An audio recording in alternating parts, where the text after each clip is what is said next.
And now the same people who support homosexuality also support the economic shutdown and vaccines. These people and their ideology are easy to profile. Anything God is against, they are for. But Candace seems to have done the math. Maybe she watched my video. That says, fool me once, shame me. Fool me, we can't get fooled again. Hello there. Welcome back in to Talking Catholic. I want to put this video out because it's a bit of an update or a follow-up to one I put back out in 2019, March of that year, about Candace Owens being a pro-gay heathen. You can watch that video by clicking on the link in the description below, or if you're watching on the YouTubes, just click in the upside down exclamation mark in the right hand corner. So back then, when I made that video back in 2019, I had just watched Candace Owens on the Joe Rogan podcast, where she was talking about how she was not a very religious person, although she grew up in a house where her grandfather had them read the Bible quite regularly. But now how she's taking this deep dive into the pool of religious indifferentism, and she was saying things like the Bible and the Greek mythology, and what she says she's obsessed, shares the same stories, that they are teaching the same lessons, and that all religions are similar in value and equal in value with each other, because all that they do is they teach morals, and the morals gleaned from religion are good foundations for civil society. I'm obsessed with Greek mythology. I'm obsessed with like Egyptian history, hieroglyphics, like anything that like where they tell stories, especially Greek mythology, because the lessons are there and we just keep doing it, right? Greed, lust, like the things that human beings fall for. And from that, I noted that we have to look at Candace Owens with suspicion as Christians, because she's not rooted and grounded in the truth. And because she's not rooted and grounded in objective truth, axiomatic truth, her views and her movements are always going to be going in whatever direction the wind is blowing. I also noted in that video that Candace was weak on gay ideology, homosexual ideology, and the gay agenda and the gay mafia. And again, it's because she was not rooted and grounded in the truth, who is a person named Jesus Christ. So what's happened? What's happened since then? How do we arrive at this point where Candace Owens is blatantly and openly and proud to confess her belief in the risen Lord Jesus Christ on Twitter? Well, it seems like Candace Owens started making some friends, right? She started making the company of some evangelical Christians who she respects, such as some of the people at Liberty University, a private university, Protestant Christian university in Lynchburg, Virginia, where she has spoken twice since then. She's had some good conversations with Protestants like Ali Stuckley on her Prager University podcast, PragerU podcast. And most significantly, she seems to have gotten married. Right? In 2020, she got married to a notable Brit named George Farmer, who has a degree in theology from Oxford University. So another convincing Protestant in her life now. And this is really how conversion tends to work. This is how conversion tends to work for intellectuals, humble intellectuals. They don't mind being convinced. They don't mind being wrong. The truth doesn't offend them. That's not my conversion process at all.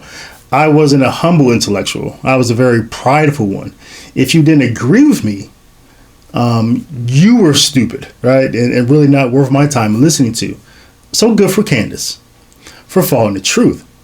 That's both a beauty and a curse in a sense. It's why people who don't understand or what it means to follow the truth, no matter where it leads you, it's why they call her a grifter and thinks that she's just using Christianity for her next thing, her next move.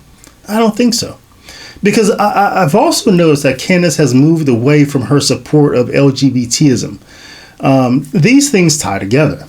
In the previous video, I talked about how she, like many Republicans, haven't done the math. They haven't read the Jaffe Memo from 1969. They fail to notice that the same people who support homosexuality also support abortion. The same people who support homosexuality also support euthanasia. The same people who support homosexuality also support population control.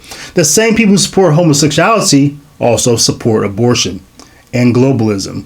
And now the same people who support homosexuality also support the economic shutdown and vaccines.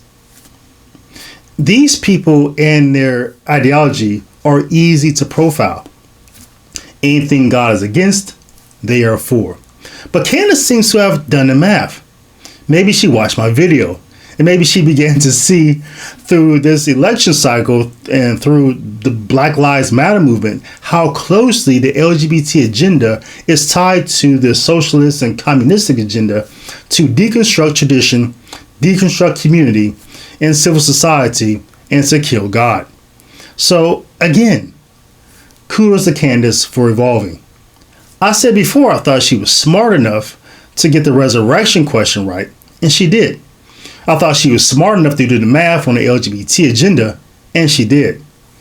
She had the right conversations with the right people, and our prayers for her were efficacious. But we still have work to do. We still have more prayers to send up. I think Candace Owens is smart enough to see that Protestantism is a lie and that it has failed, and that it also rejects objective truth, and because of that, it has become the proverbial horny rabbit or the proverbial cockroach that just multiplies to no end.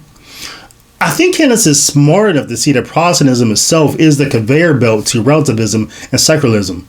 And I think she's smart enough to start asking herself the right questions about, well, okay, now that I'm a Christian, which church do I join? Why do I have to join? Why do I have to choose if Christ and his apostles started just one church? What happened to the churches of the Bible? Who put the Bibles together? Why did the Catholic Church pick those books? Why did they have the authority to choose and create a Bible? If the Holy Eucharist is what the Catholic Church says it is, then why isn't everyone Catholic? These are the fundamental questions that all converts tend to ask. I think she'll get there. She's intelligent enough, but I don't see many real Catholics in her life for her to have these conversations with, these tough conversations with, and begin to explore these questions. And we should pray for that. A couple of my buddies think Candace Owens is so pretty, right? They love her skin, but three things goes into having great skin. The first one is genetics, which you really can't do anything about. Genetics, it just is what it is. It's what you inherit from your parents. The other two are things you can control. The first one is what you put into your body, and the second is what you put onto your skin. One of the things I've been using on my skin is the Princess Mud Complete Skin Clear Collection. This is anti-aging bundle. You have the face cream, the face wash, and the astringent. I love their products over at Princess Mud because they are all natural. I'm a pescatarian. I watch very closely what I put into my body and on my skin. And their products are all natural. They're using things like witch hazel and aloe and rose water and elderberry and safflower oil and botana oil and tea tree oil and organic oils like olive and hemp and coconut and peppermint. So check out their products at princessmud.com. That's Princess Mud with 2 D's. And in the shopping cart, if you use the code David, my name, David, you get 10% off your purchase. And let me know what you think about their products, especially the astringent, because when I use it, my face tingles, right? You know, when I wash my face, I put it on my skin and then I wash it off. It just tingles. I know something happening. I know something is getting cleaner. So really great products. Let me know what you think. And again, be sure in the shopping cart to use the code David so you get 10% off. All right.